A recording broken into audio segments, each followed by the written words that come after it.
Hey fruit faces and everyone else. I just want to talk with you today a little bit about politics, our kind of like the state of our political discourse in this country.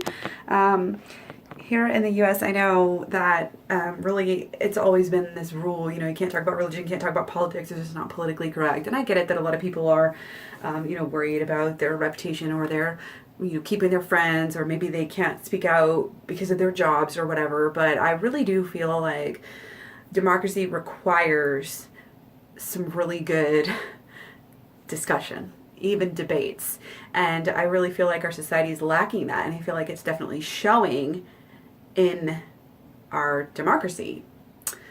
The thing is, when you go back to the invention of democracy in ancient Greece, there was a forum for this. Okay, before they had democracy, it was oligarchies. It was just rich people. The rich people ruled everything, and that was, like, I guess, the original form of government.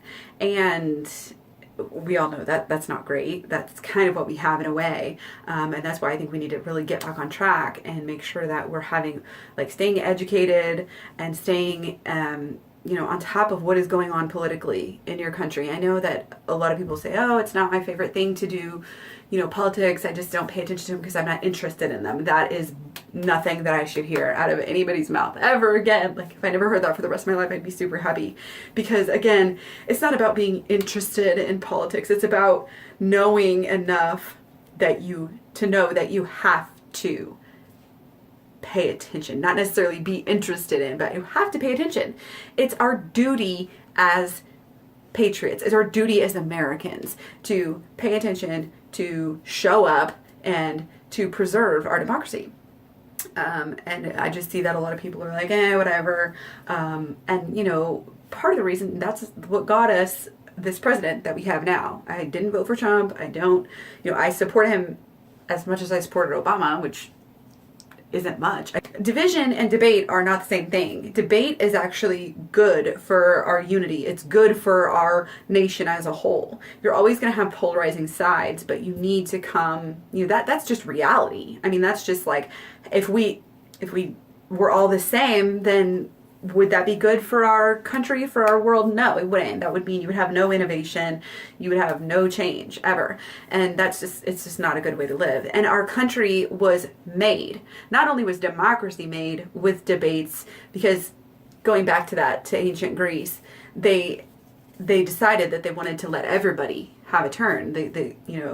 The poor man had as much of a say as the rich man, and they gave each other turns to speak. They listened to what each other had to say, and out of that developed a lot of philosophical beliefs, and different things like that. And it led to even greater things across the board: science, mathematics, and all sorts of stuff. So it is really, really important for democracy. In fact, if you don't have people coming together and having discourse, then it's like, it just doesn't even make sense to have a democracy if you're not going to really value each other's opinions. And we can learn from ourselves by hearing what other people are saying and formulating our opinions and our responses to that.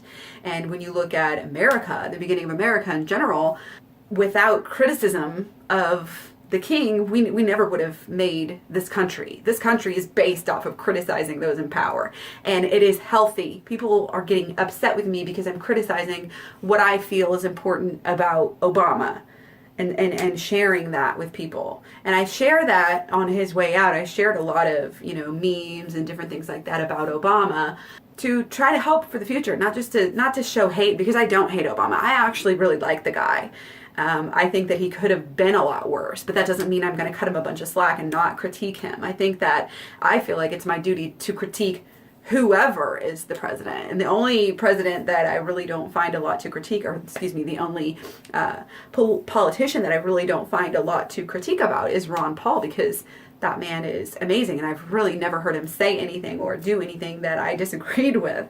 So not that I wouldn't, though. If it was, even though I'm a supporter of him, I would absolutely, if he changed, if he went back on his words or whatever, you know, as a president, you're in the spotlight, so you're naturally gonna have to, you know, they've got thick skin. They know they're being critiqued by everyone in the country, and they're not gonna worry about the opinions of sheep or whatever. And, you know, neither should you. And I had people saying it's disrespectful to them as supporters of Obama that I'm critiquing Obama's actual actions and actual facts that I found on Obama. And, you know, I really think that certain people on both sides are just, you know, getting their facts, cherry pick them when they want to.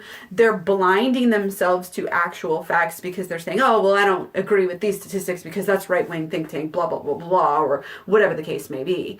It's like, I feel like as a person in the middle who's not really, you know, partisan in any way, I have the best of both worlds because I'm not shutting myself off. Once you say, okay, my beliefs and my opinions are shut off, they're not open for discussion, no matter what facts you bring to the table, I'm just going to flippantly dismiss them. And then if you do have a discussion about it, you're just going to say, oh yeah, I already fact checked that. It's not true, but I'm not going to give you any evidence as to why.